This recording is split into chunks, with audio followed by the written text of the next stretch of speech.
Never been pulled over, never searched like this. It's just, I mean, I was like totally violated over there a few minutes ago. I had a finger in my ass and a finger in my coochie, and this is so embarrassing to me. Don't have a seat in the car. I'll be up there in a minute with your warnings, okay? Okay. The reason I'm out here is because of the recent video that we've seen where a DPS, a state trooper, is essentially raping 2 women under the guise of the war on drugs. Why do you think that the APD has gotten to this level of violence? I think that it's something that's inherent in the institution. The police force, it was originally created to keep slaves in line and to kill Indians and whatnot. And the fact of the matter is that it's always been a very violent, unjust institution. And the big difference today, as opposed to years past, is that we have a lot of video. And it's amazing that this video on these 2 DPS troopers came out, because usually they cover up their crimes. But as more and more people get cameras and more people start filming it, more and more people will start to see the abuse of these police, and then hopefully people will start to stand up and finally demand that there's some accountability and that these criminal cops are arrested.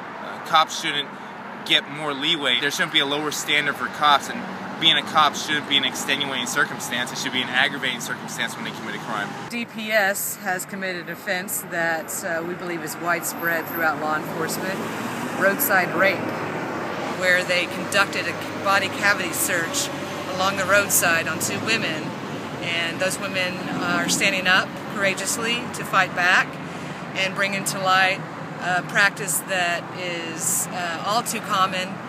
Not just the body cavity searches on the roadside, which are unlawful, but these fishing expeditions when officers statewide, nationwide, pull over people thinking they might have something on them, find nothing, and continue to dig and dig and dig, searching for probable cause after they've already decided that they have probable cause, and in fact fabricating evidence in many cases. In this case, these women were accused of tossing a cigarette out the window, which led him to believe they were pot smokers, which led him to use the all too common mantra that he smelled pot smoke. In that, proceeded to search them, had a female trooper come out, put her hands down their pants, up their private parts, and to look for what? A joint? Is that in the interest of public safety? This is ridiculous. And when they couldn't find that, then they turned their attention to thinking they were driving while intoxicated on alcohol. They had no idea. There was nothing going on here, and they merely harassed. And again, this is just indicative of practices statewide, nationwide, and DPS was just caught on tape doing it. And doing it like it was done every day, no questions asked.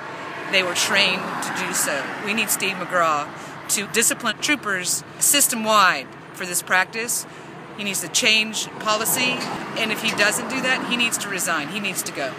Camcorder by the dash next time you get stopped.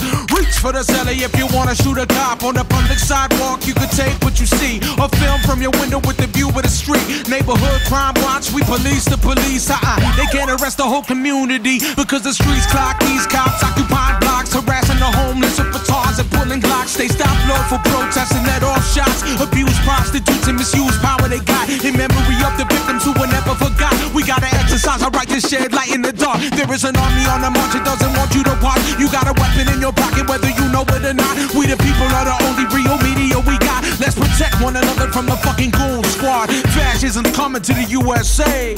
Ayo Sage, I got something to say. Film the police.